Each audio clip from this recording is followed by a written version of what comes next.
Amén. Que Dios les bendiga a todos, hermanos, hermanas. Bien, vamos a abrir nuestras Biblias ahí en Levítico 16.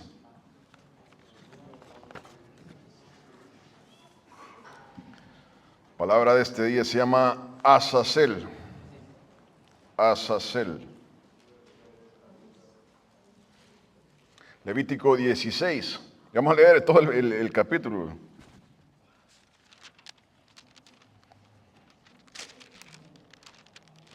Hasta el 30. ¿Lo tenemos? Dice la palabra. Habló Jehová a Moisés después de la muerte de los dos hijos de Aarón, cuando se acercaron delante de Jehová y murieron. Y Jehová dijo a Moisés: di a Aarón tu hermano que no en todo tiempo entre al santuario detrás del velo, delante del propiciatorio que está sobre el arca, para que no muera, porque yo apareceré en la nube sobre el propiciatorio. Con esto entrará Aarón en el santuario, con un becerro para expiación y un carnero para el holocausto. Se vestirá la túnica santa de lino y sobre su cuerpo tendrá calzoncillos de lino. Y se ceñirá el cinto de lino y con la mitra de lino se cubrirá. Son las santas vestiduras. Con ellas se ha de vestir después de lavar su cuerpo con agua. Y de la congregación de los hijos de Israel tomará 2 machos cabríos para expiación y un carnero para holocausto. Y hará traer a Aarón el becerro de la expiación que es suyo, y hará la reconciliación por sí y por su casa. Después tomará los 2 machos cabríos y los presentará delante de Jehová a la puerta del tabernáculo de reunión. Y echará suertes Aarón sobre los 2 machos cabríos, una suerte por Jehová y otra suerte por Azazel. Y hará traer a Aarón el macho cabrío sobre el cual cayere la suerte por Jehová, y lo ofrecerá en expiación. Mas el macho cabrío sobre el cual cayere la suerte por Azazel, lo presentará vivo delante de Jehová para hacer la reconciliación sobre él, para enviarlo a Azazel al desierto. Y hará traer a Aarón el becerro que era para expiación suya, y hará la reconciliación por sí y por su casa, y degollará una expiación el becerro que es suyo. Después tomará un incensario lleno de brasas de fuego del altar de delante de Jehová, y sus puños llenos de perfume aromático molido, y lo llevará detrás del velo. Y pondrá el perfume sobre el fuego delante de Jehová, la nube del perfume cubrirá el propiciatorio que está sobre el testimonio para que no muera. Tomará luego de la sangre del becerro y la rociará con su dedo hacia el propiciatorio al lado oriental, hacia el propiciatorio. Esparcirá con su dedo 7 veces de aquella sangre. Después degollará el macho cabrío en expiación por el pecado del pueblo. Llevará la sangre detrás del velo adentro y hará la sangre como hizo con la sangre del becerro, y la esparcirá sobre el propiciatorio y delante del propiciatorio. Así purificará el santuario a causa de las impurezas de los hijos de Israel, de sus rebeliones y de todos sus pecados. De la misma manera hará también al tabernáculo de reunión, el cual reside entre ellos en medio de sus impurezas. Ningún hombre estará en el tabernáculo de reunión cuando él entre a hacer la expiación en el santuario, hasta que él salga y haya hecho la expiación por sí, por su casa y por toda la congregación de Israel. Y saldrá al altar que está delante de Jehová y lo expiará, y tomará de la sangre del becerro y de la sangre del macho cabrío, y la pondrá sobre los cuernos del altar alrededor, y esparcirá sobre él la sangre con su dedo 7 veces, y lo limpiará, y lo santificará de las inmundicias de los hijos de Israel. Cuando hubiera acabado de expiar el santuario y el tabernáculo de reunión y el altar, hará traer el macho cabrío vivo, y pondrá a Aarón sus 2 manos sobre la cabeza del macho cabrío, y confesará sobre él todas las iniquidades de los hijos de Israel, todas sus rebeliones y todos sus pecados, poniéndolos así sobre la cabeza del macho cabrío, y lo enviará al desierto por mano de un hombre destinado para esto. Y aquel macho cabrío llevará sobre sí todas las iniquidades de ellos a tierra inhabitada, y dejará ir al macho cabrío por el desierto.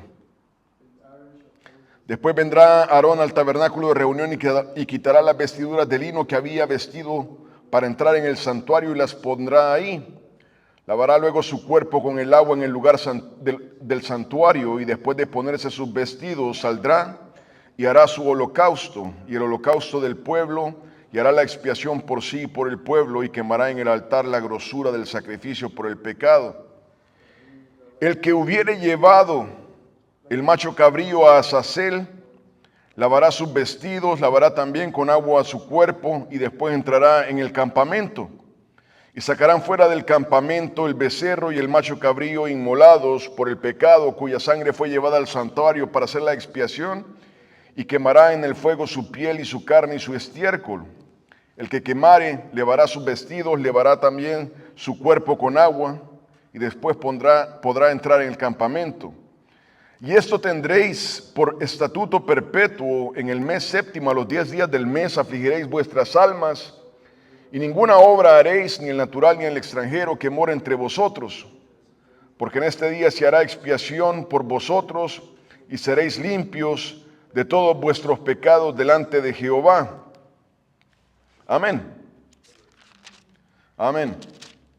Y aquí está hablando acerca del rito del día de la expiación, el día de la expiación, Yom Kippur.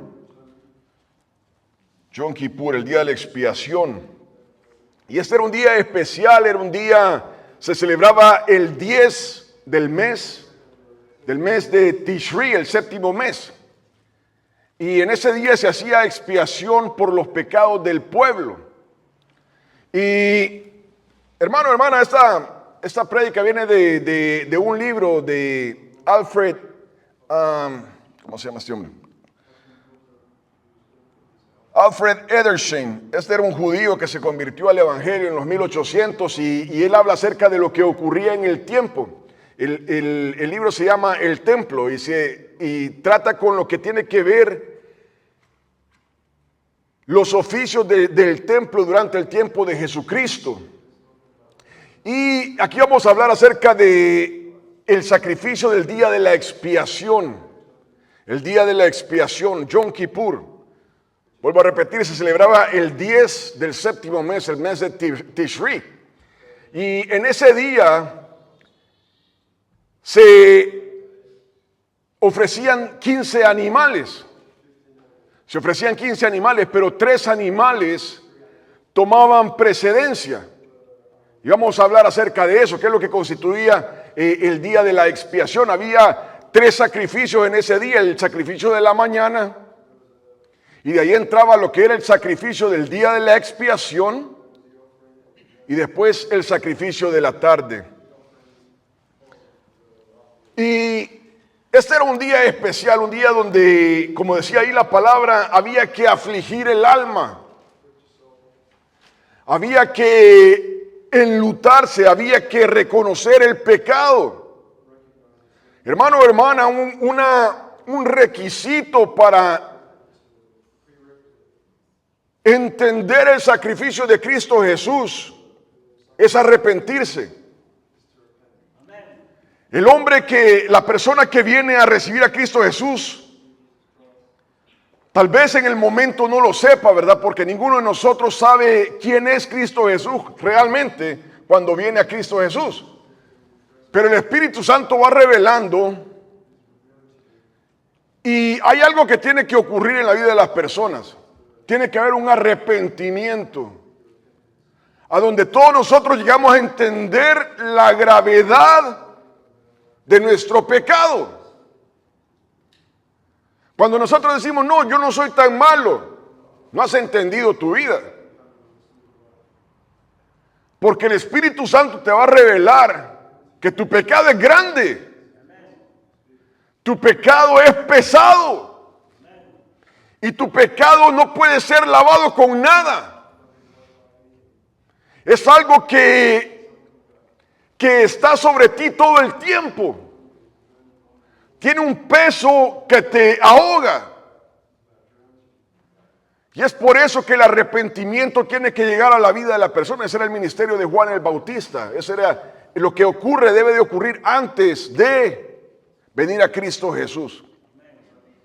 Y es una analogía de cómo Juan el Bautista viene primero, el ministerio del arrepentimiento, y después Cristo Jesús, el ministerio de la gracia. No puede haber gracia si no hay arrepentimiento primero. Y aquí dice eso, esa palabra, Dios le dice, en este día tienen que afligir su alma. Este no es un día de fiesta. Este es un día de reconocimiento de dónde estamos parados delante de Dios. A donde reconocemos que estamos perdidos. Amén. Perdidos, usted y yo, o todo ser humano. Y este día apunta a lo que está hablando Hebreos 9 y 10. Vamos a ir a Hebreos 9 después. Pero cuando vas a Hebreos 9 y 10, está describiendo lo que está ocurriendo aquí. Y dice ahí la palabra que Dios le dice al sumo sacerdote, este día te vas a vestir especialmente. Hermano, hermana, y eso nos habla de la reverencia. La reverencia que debemos de traer cuando venimos a acercarnos a Dios. Miren, este país, el australiano, viene, y no lo digo de manera despectiva, pero esa es la realidad de la situación. Viene con calzonetas, chancletas, sandalias y así va a ver a Dios. Y hermano, hermana, cuando nos acercamos no solamente a la iglesia, sino a donde se busca a Dios, si tú sabes que va a ir a buscar a Dios, uno tiene que tener una reverencia para acercarse a Dios. Y parte de eso es cómo estamos vestidos. Le dice Dios a Aarón y al sumo sacerdote, ¿verdad? Los sumos sacerdotes venían de la familia de Aarón. Mira, este día vas a venir de lino blanco. Tus calzoncillos van a ser lino blanco. Hermano, ese día el sacerdote tenía que lavarse las manos y los pies 10 veces en todo ese proceso. Y tenía que lavarse el cuerpo 5 veces. Y el punto era que ese hombre se iba a poner las vestiduras de sumo sacerdote oficiales. Y Dios le dice, mira, cuando te pongas las vestiduras del sumo sacerdote, asegúrate que te laves el cuerpo. Y tenía que lavarse todo el cuerpo. Y en ese día 5 veces tenía que lavarse todo el cuerpo. Y está hablando acerca de la reverencia que uno debe de tener para acercarse a Dios. Amén. Y hermano, hermana, eso nos está hablando el Espíritu Santo, nos está hablando a ti y a mí para ahora. Para ahora. Que no te preocupen los demás. Pero aquí el Espíritu Santo nos está hablando a ti y a mí. Amén. Y 3 animales tienen precedencia aquí. 3 animales van a tomar el protagonismo de ese día. 15 animales son sacrificados, pero 3 animales van a tomar el protagonismo del día de la expiación. El primero es un becerro, un young bullock. Es un torito, un toro bebé. Y ese iba a ser sacrificado por el sumo sacerdote, por su casa, para santificar el santuario. Y su sangre iba a ser salpicada dentro del lugar santísimo. Y vuelvo a repetir, esto es lo que está hablando Hebreos 9. Y vamos a ir a Hebreos 9 después. Entonces este va a ser el primer animal que va a ser sacrificado. Y venía el sumo sacerdote, hermano, hermana, y ponía sus 2 manos sobre ese becerro. Y comenzaba a confesar sus pecados.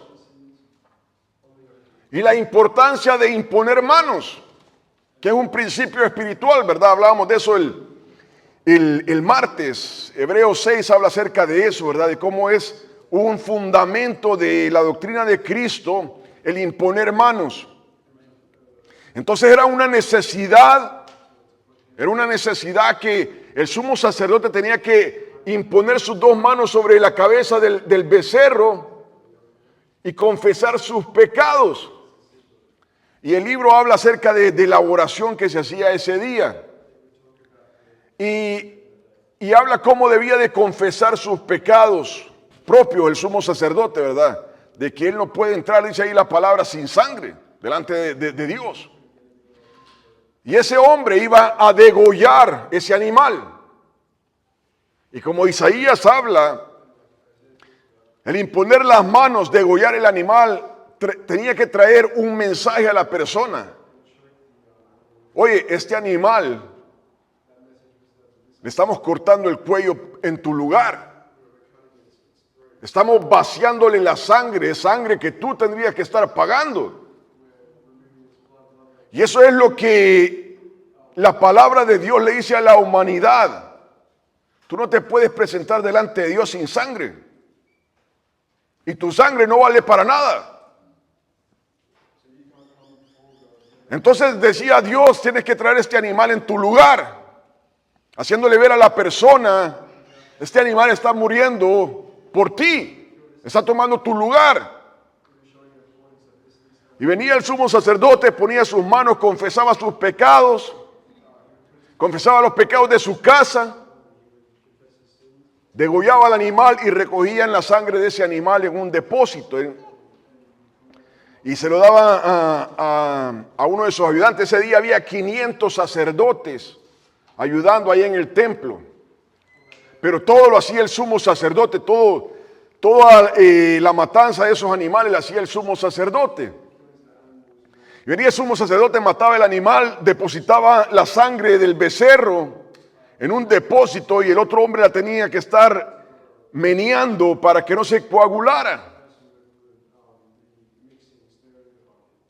En ese momento estaba meneando la sangre, venía el sumo sacerdote y ahí en el santuario había una urna que se llamaba calpi. Y en esa urna habían dos suertes del mismo tamaño, de la misma medida, de la misma forma. Dos urnas. Y en el tiempo de Jesucristo estas dos suertes eran de oro y tenían una inscripción cada una. Una decía A.L. Jehová y la otra decía A.L. Azazel y significaba para Jehová y para Azazel. Y venía el sumo sacerdote, metía las dos manos en la urna, sacaba las dos suertes sin verlas y las ponía sobre las cabezas de los machos cabríos. Habían dos machos cabríos ahí, two goats. Esos dos machos cabríos, uno era para Dios, para Jehová, y el otro era para Azazel, y les ponía la suerte. Nadie sabía a cuál le había tocado cuál. Una era para Dios y otra era para Azazel.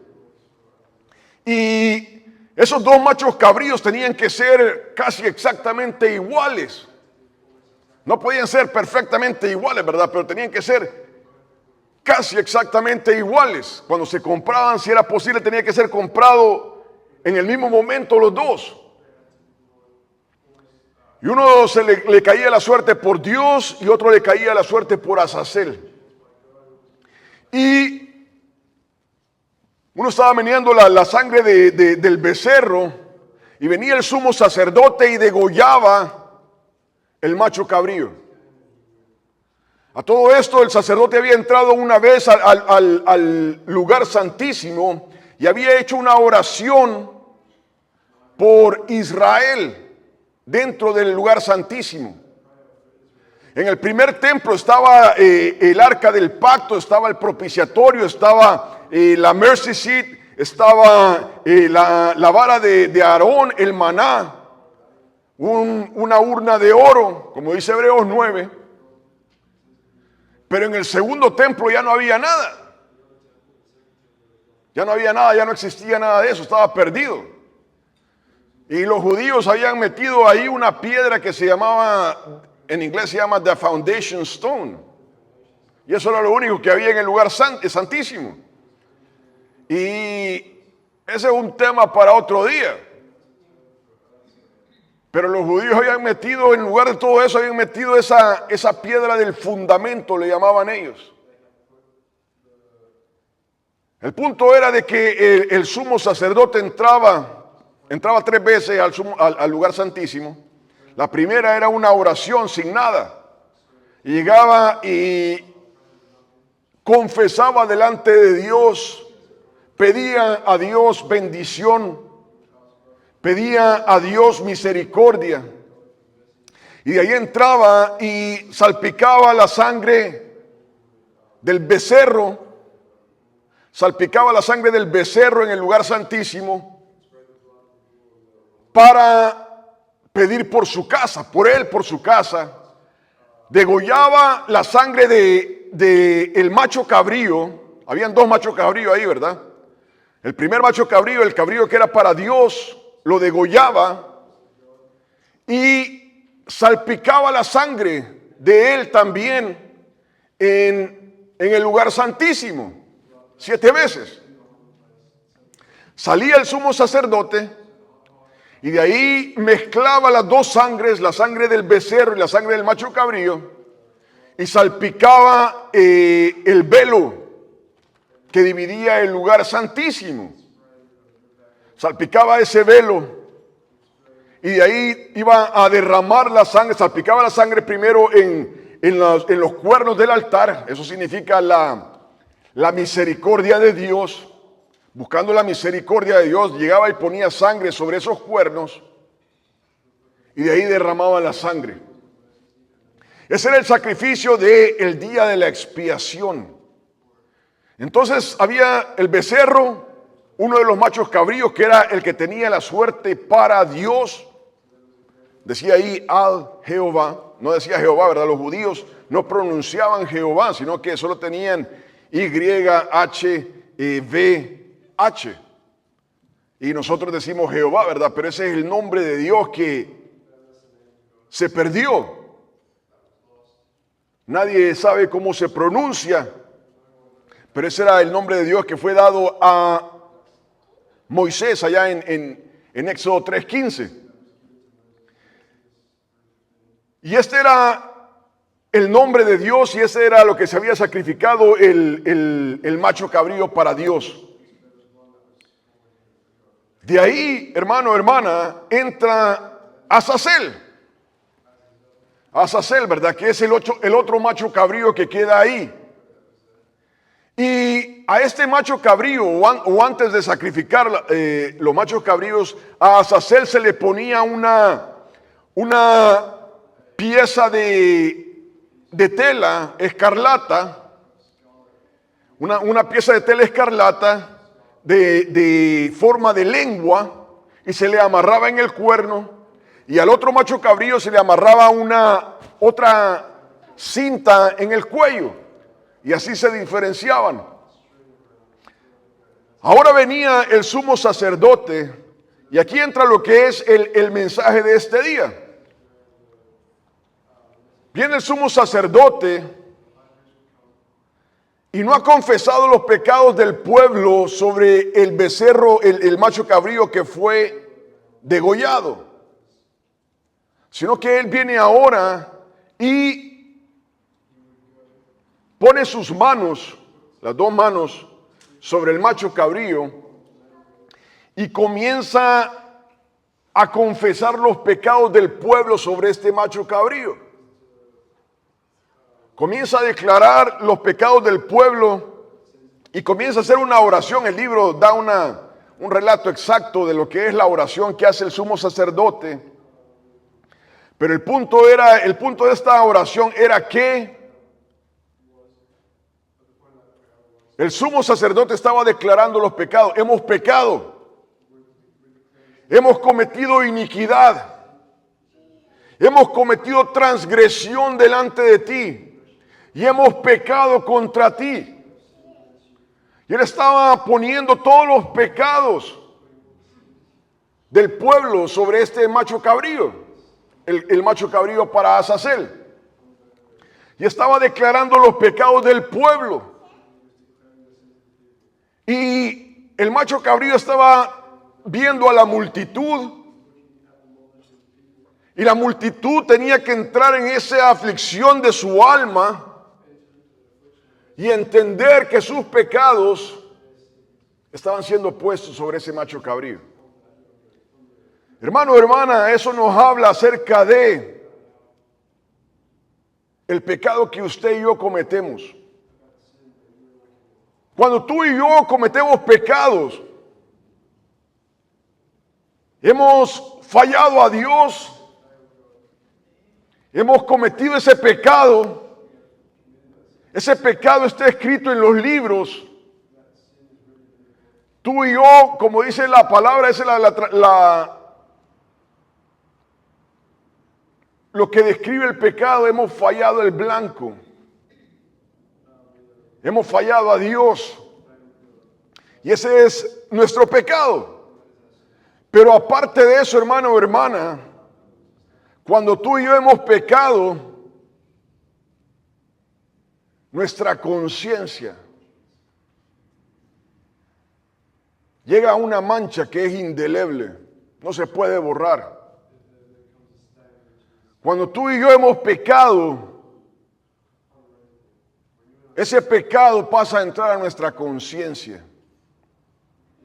Y hermano o hermana, cuando esa culpa llega a nuestra conciencia, no hay nada que la pueda sacar.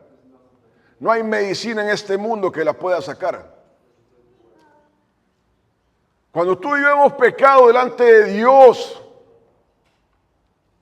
eso nunca se te va a olvidar.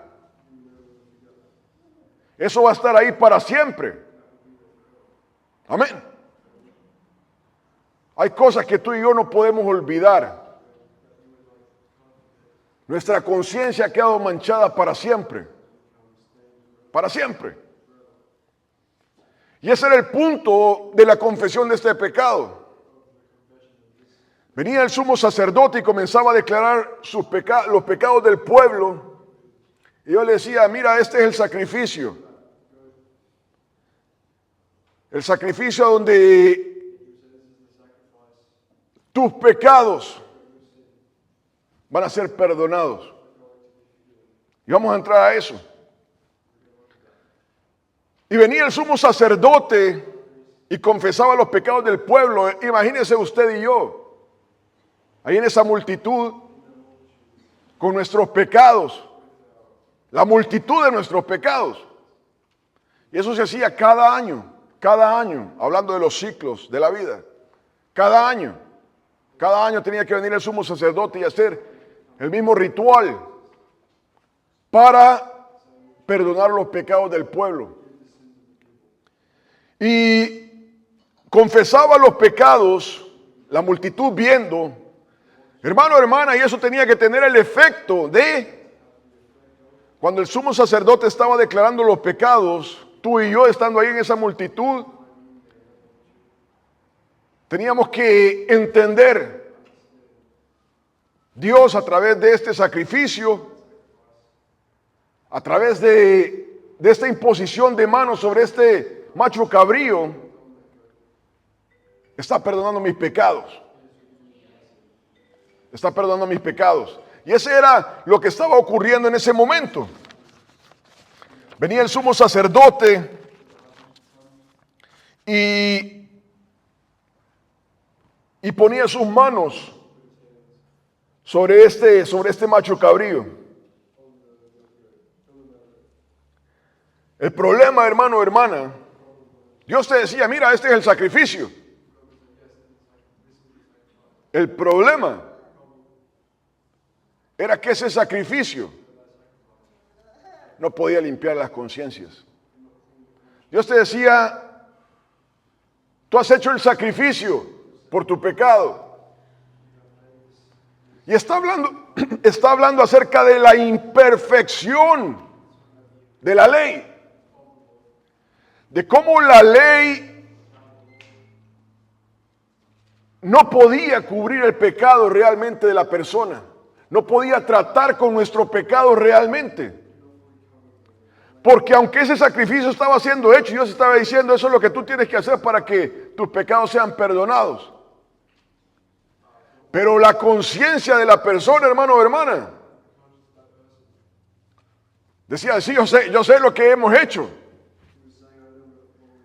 pero el peso de ese pecado todavía lo llevo. Y no hay manera de quitármelo. Hermano, hermana, y eso nos habla acerca de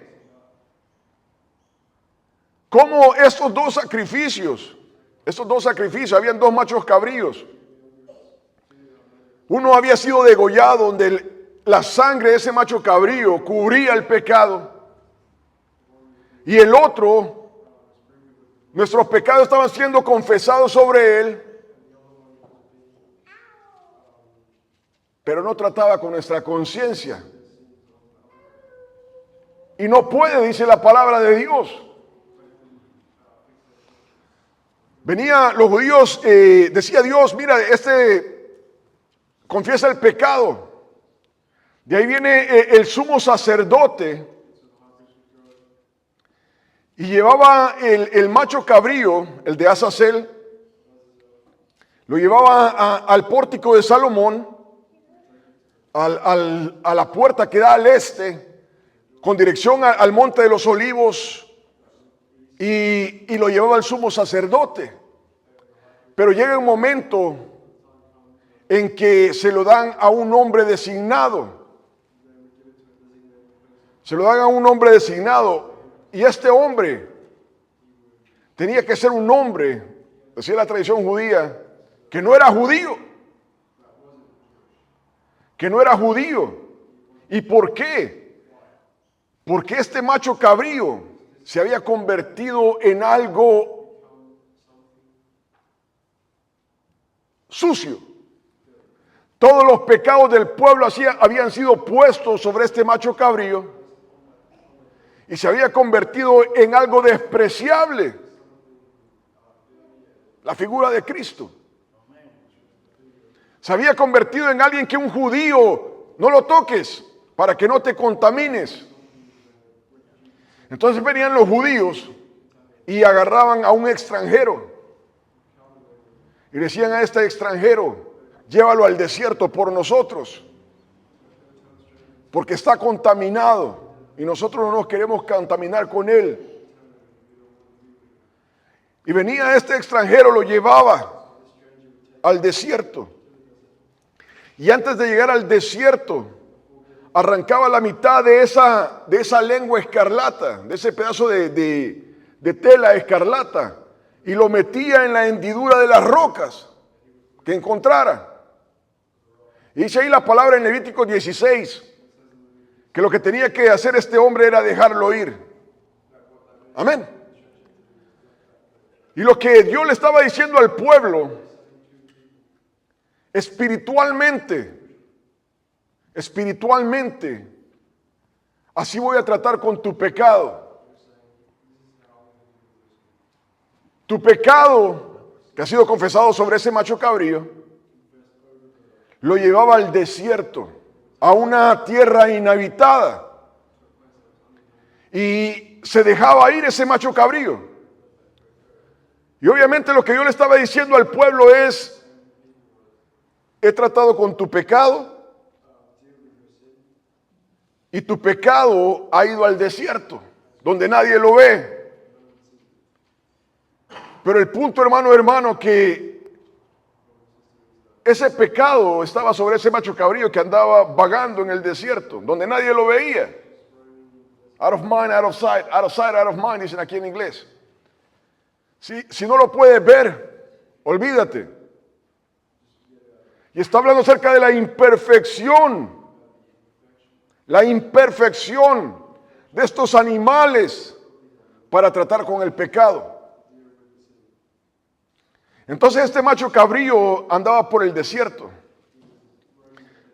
Hermano, hermana, la palabra Azazel quiere decir poner a un lado completamente,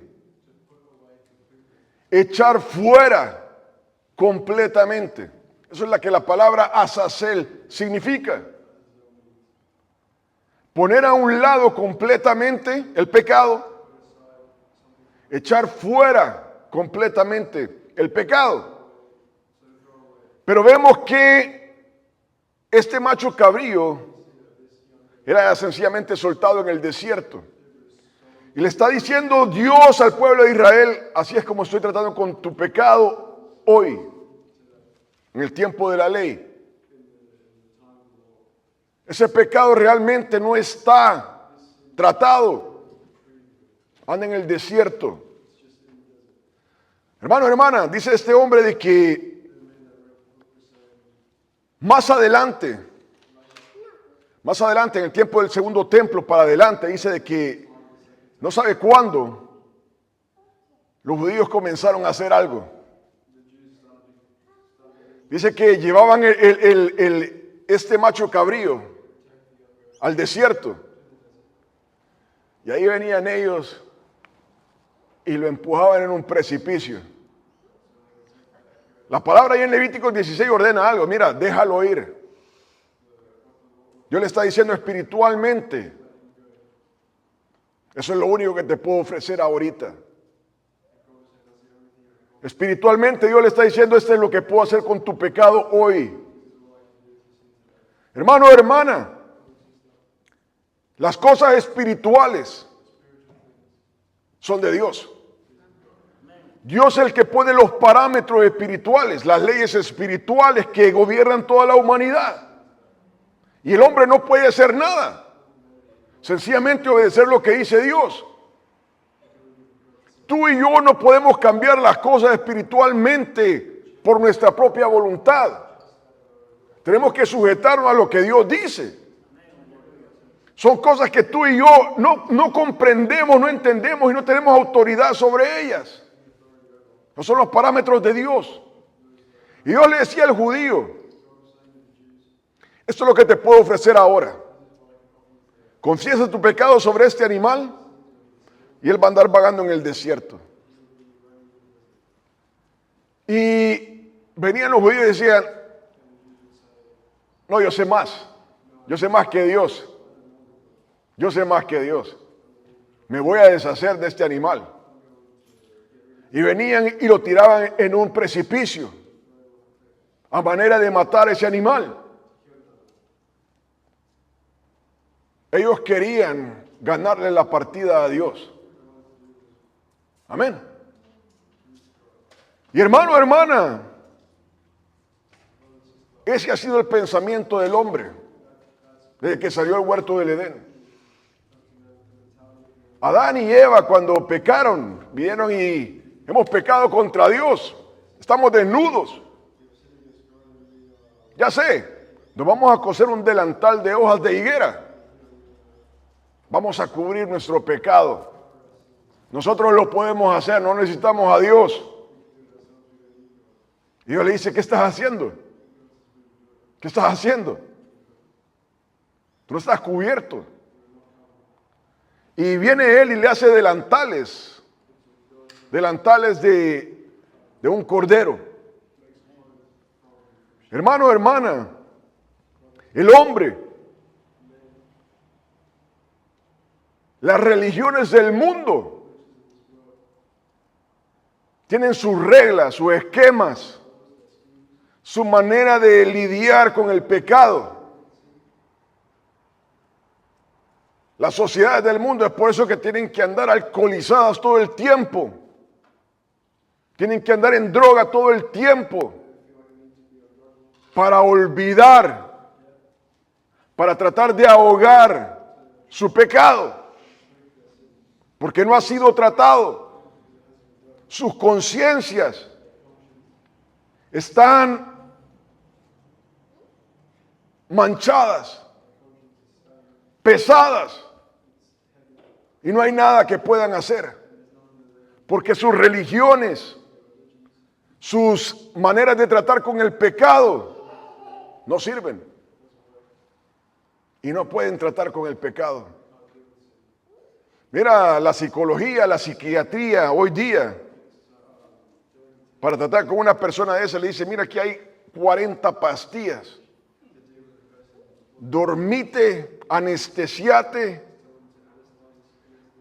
y anda como zombie por toda la vida para no tratar con lo que Dios tiene que tratar. Y esa es la situación del hombre. Esa es la situación del hombre. Piensa de que voy a tirar al macho cabrío por el precipicio y le voy a dar la partida a Dios. Y esa es la situación de la humanidad. Y Dios le está diciendo, tienes que dejarlo ir en el desierto. Tú no puedes matarlo. No hay manera de que lo puedas matar. No hay manera de lo que puedas tratar. Y yo le estaba diciendo, esto es lo que te puedo ofrecer hoy. Porque viene el tiempo en que voy a tratar con el pecado. Pero esto es lo que tienes hoy. Amén. Esa era la ley. Esa era la ley. Y una vez que el sumo sacerdote terminaba de salpicar la sangre, veía a la multitud y le decían, ustedes están limpios. Y ahí terminaba la función del día de la expiación. Ustedes quedan limpios de sus pecados. Y esa era la manera como el hombre podía tratar con su pecado. Desde el punto de vista de la ley, ahí terminaba todo. Ahí terminaba todo. Ellos habían hecho lo que tenían que hacer. Habían puesto sus pecados sobre este macho cabrío, las manos impuestas, pero sus conciencias estaban de la manera que estaban. Amén. Y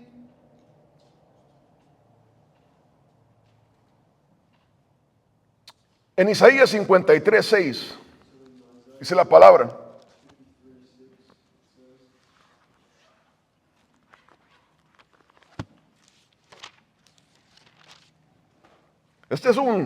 Isaías 53 habla acerca de el ministerio del Mesías como ese cumplimiento de la ley. Isaías 53:6 dice la palabra: todos nosotros nos descarriamos como ovejas. Está hablando acerca de la culpabilidad de todos los hombres, no de uno, de dos, de todos los hombres. Dice, todos nosotros nos descarriamos como ovejas, cada cual se apartó por su camino. Oiga, mas Jehová cargó en él el pecado de todos nosotros. Yo le estaba diciendo a la humanidad, al pueblo de Israel, a la humanidad, tú no puedes tratar con tu pecado. No hay nada que tú puedas hacer contra el pecado. Mira, cuando jugábamos fútbol, uno le pegaba el balón, ¿verdad? Y le sacaba el aire a otro niño. A ese le pasó esto a usted. Ya venía uno y no hallaba qué hacer con el niño. Decía, te voy a comprar un dulce, te voy a comprar una bebida. Venite, vamos a correr, vamos a hacer esto, lo otro. Queriendo arreglar lo que había pasado. Y el niño seguía ahí sin aire. Y así el hombre, hermano o hermana, quiere tratar con el pecado. Voy a hacer esto, voy a hacer lo otro. Comienzan a construir hospitales. Voy a hacer un orfanato. Voy a dar mi dinero aquí, voy a hacer allá. Para tratar con el pecado que llevo dentro. No se puede. No hay nada que tú y yo podamos hacer contra el pecado. Aquí en este versículo Dios está diciendo, en Él he puesto el pecado. Dios está dictando una sentencia a la humanidad. ¿Quieres tratar con tu pecado? Ven a Cristo Jesús. Ven a Cristo Jesús y Él va a llevar tu pecado. Él va a llevar tu pecado de este punto en adelante. No hay otra manera de tratar con el pecado. Solamente Cristo Jesús puede tratar con el pecado de la humanidad. Nadie más. Hermano o hermana, si tú estás tratando con el pecado, con tu pecado, con mi pecado, yo con mi pecado, a tu manera, no sirve. No hay manera como tú y yo, el hombre, pueda tratar con el pecado. No hay.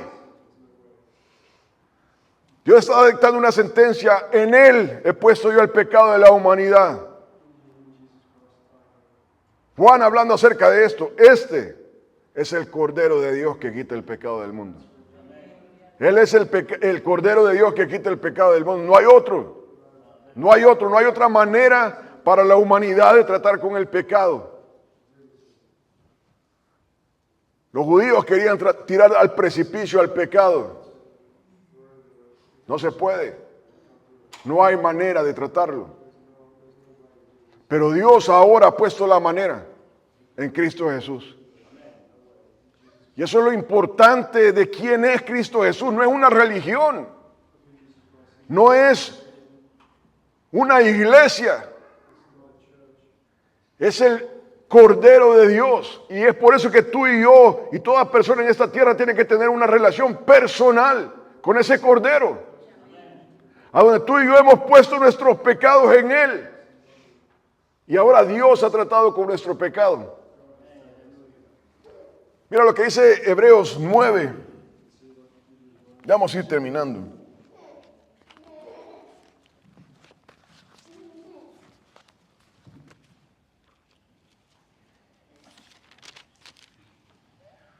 Hebreos 9, del 9 en adelante.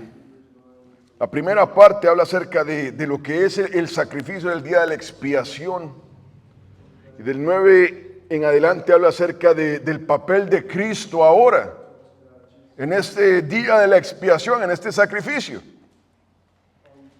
Y dice, lo cual es símbolo para el tiempo presente, según el cual se presentan ofrendas y sacrificios. Oiga, está hablando acerca del día de la expiación, de la ley, que no pueden hacer perfecto en cuanto a la conciencia al que practica este culto. La persona, aunque esté sacrificando, los judíos ahora no tienen el templo, están con el plan de construir su tercer templo. Pero dice, en ese momento estaba el templo. Dice, aunque practique esto, no hay manera de tratar con la conciencia del hombre a través de estos sacrificios de animales, ya que consiste solo de comidas y bebidas, de diversas abluciones y ordenanzas acerca de la carne. Oiga, impuestas hasta el tiempo de reformar las cosas. Yo le estaba diciendo al judío, esto es lo que tengo para ti hoy. Con esto voy a tratar con tu pecado hoy y no puede tratarlo perfectamente. Dios le está diciendo al judío, arréglate con esto. Y te vas a dar cuenta, Gálatas 3, te vas a dar cuenta que queriendo seguir la ley, queriendo obedecer la ley, los judaizantes, te vas a dar cuenta que queriendo con todo tu corazón cumplir la ley, no vas a poder. Tus fuerzas no son suficientes. Estos sacrificios no son suficientes. Y dice ahí, versículo 10, impuestas hasta el tiempo de reformar las cosas. El tiempo de Cristo Jesús. El tiempo del Cordero de Dios. Pero estando ya presente Cristo, sumo sacerdote de los bienes venideros, por el más amplio y más perfecto tabernáculo, no hecho de manos, es decir, no de esta creación. Oiga, y no por sangre de machos cabríos, ni de becerros, sino por su propia sangre.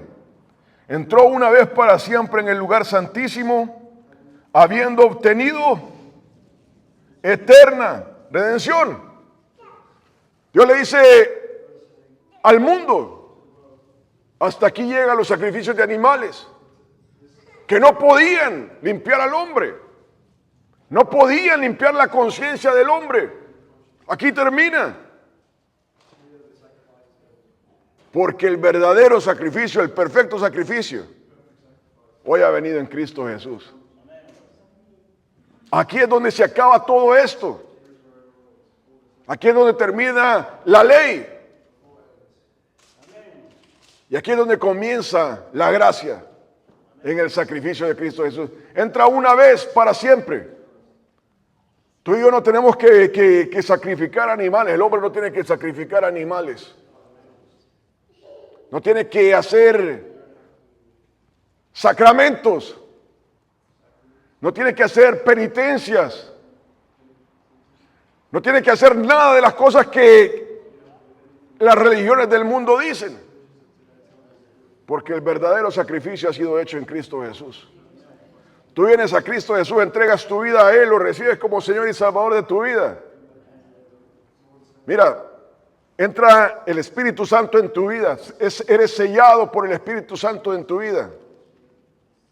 Si tú has violado, si tú has matado a alguien, si tú has hecho lo más perverso que hay en este mundo, lo que las personas te dicen, no, tú no puedes ser perdonado. La sangre de Cristo Jesús tiene poder para perdonarte. No importa el pecado que hayas cometido. Hermano, hermana, pero el punto no es solamente ese. La primera parte, el primer macho cabrío, la sangre. El punto es el segundo macho cabrío. El trato de tu conciencia. A donde el Espíritu Santo entra a tu conciencia y te dice, tú estás perdonado. No es algo que tú tienes que hacer, sino que el Espíritu Santo te dice, estás perdonado. Ya no tienes que pagar nada. Tu pecado ha sido pagado. ¿Pero cómo? Por la sangre del Cordero. Tú no tienes que ya preocuparte de nada. Hermano, hermana, pero esto no es algo que tú tienes que hacer. No es algo que tú tienes que operar. Sino que el Espíritu Santo que entra en tu conciencia y te dice, está perdonado. Hermano, hermana, un edificio se te ha quitado de la espalda. Porque Cristo Jesús, el Espíritu Santo ha entrado en ti y te ha dicho, estás perdonado. Dios no tiene nada en contra de ti. Amén. Dice, versículo 13, porque si la sangre de los toros y de los machos cabríos y las cenizas de la becerra rociadas a los inmundos santifican para la purificación de la carne, cuánto más la sangre de Cristo, el cual mediante el Espíritu eterno se ofreció a sí mismo sin mancha a Dios. Oiga, limpiará vuestras conciencias de obras muertas para que sirváis al Dios vivo. Ya te voy a decir algo que nos ocurre a todos y te voy a decir mi experiencia. Cuando uno recibe a Cristo Jesús, uno realmente no entiende qué está pasando. Tú por fe lo haces, sientes la presencia del Espíritu Santo, te quebrantas, le das gloria a Dios, sientes de que Dios está ahí contigo, pero no entiendes realmente lo que ha pasado. Ahí comienza el ministerio del Espíritu Santo en nuestra vida. Y hay cosas en tu vida que tú no le has dicho a nadie, que tú no has tratado con nadie. Y viene el diablo y te dice, ¿te acuerdas de aquello?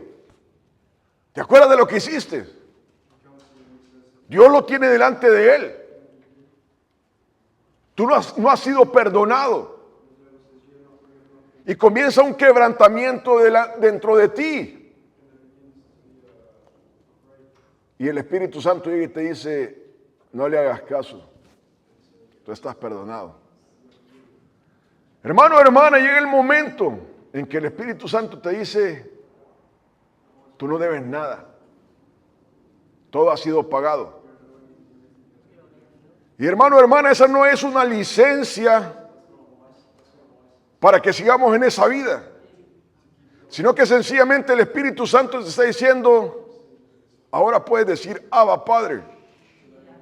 Ahora tú eres de la familia de Dios. Ahora tú has sido perdonado. Tu nombre inscrito en el libro de la vida. Y mira, después te hablo de mi experiencia. El Espíritu Santo te recuerda, no el diablo, el Espíritu Santo te recuerda, ¿Te acuerdas de aquello? Está perdonado. Está perdonado. Y llega el momento en que ya no te acuerdas. Y ese es como Dios en la realidad, en el día a día, limpia nuestra conciencia, trata con nuestro pecado. Llega un momento en que tú sabes que ya no hay nada en contra de ti. Que no solamente ya no hay nada en contra de ti, sino que ahora tú eres un miembro de la familia de Dios. Ahora tu palabra pesa, no porque eres alguien, no porque eres alguien, sino porque Dios te dice, tú eres mi hijo. Tú aquí cuentas. Aquí te da autoridad a todos nosotros. A todos nosotros el Señor nos ha dado una autoridad de hijos, de hijas. Amén. Y eso es lo que la palabra de Dios dice. ¿Cuánto más la sangre de Cristo, el cual mediante el Espíritu Eterno se ofreció a sí mismo sin mancha a Dios, limpiará vuestras conciencias de obras muertas para que sirváis al Dios vivo? Dios te dice, tú eres ahora un obrero en la viña. Puedes servirle con libertad. ¿Usted se acuerda cuando llegamos a Cristo? No, pero es que yo tengo esta culpa dentro de mí. No sé si se acuerda que le pasaba eso a usted. A mí me pasaba. Usted no sabe quién soy yo, de dónde vengo, qué es lo que he hecho. Y uno se manejaba así. No puede, Dios no me puede ocupar a mí. Y en el momento en que el Espíritu Santo te dice, estás limpio. Dale, toma tu herramienta y comienza a trabajar en la viña. Amén. Y dice el versículo 15, así que, por eso es mediador de un nuevo pacto, para que interviniendo muerte para la remisión de las transgresiones que había bajo el primer pacto, los llamados reciban la promesa de la herencia eterna. Amén. Amén. Hermano, hermana, esta prédica se llama Azazel, que significa poner a un lado completamente, echar fuera completamente. Eso es lo que significa Azazel. Pero vemos que la palabra de Dios dice, esto no te puede quitar tu pecado. Y ese era el punto de los judaizantes y de por qué la iglesia de Cristo decía, no vuelvas a la ley. No vuelvas a la ley. Y hoy día, personas en Cristo Jesús quieren volver a la ley. Quieren volver a judaizarse. Cuando no entienden lo que está pasando, no entienden lo que están haciendo. Cristo Jesús es nuestra ley. Amén. Cristo Jesús es el mediador de un nuevo pacto, quien limpia nuestras conciencias perfectamente. Amén. Amén. Hermano, hermana, que el Señor nos bendiga, que el Señor nos bendiga. Y quiero terminar con esto. Si tú estás luchando con algo en tu conciencia, entrégaselo al Señor. Y te digo porque me pasó a mí y nos pasa a todos. Entrégaselo al Señor y el Espíritu Santo va a tratar con eso. La sangre de Cristo es perfecta. La sangre de Cristo es algo que va a tratar con tu conciencia y te va a limpiar completamente. Va a echar fuera completamente y va a hacer a un lado completamente el pecado. Amén. Amén. Que el Señor nos bendiga, hermanos, hermanas. Así voy a invitar a mi hermano Marco, quien va a ministrar la Santa Cena.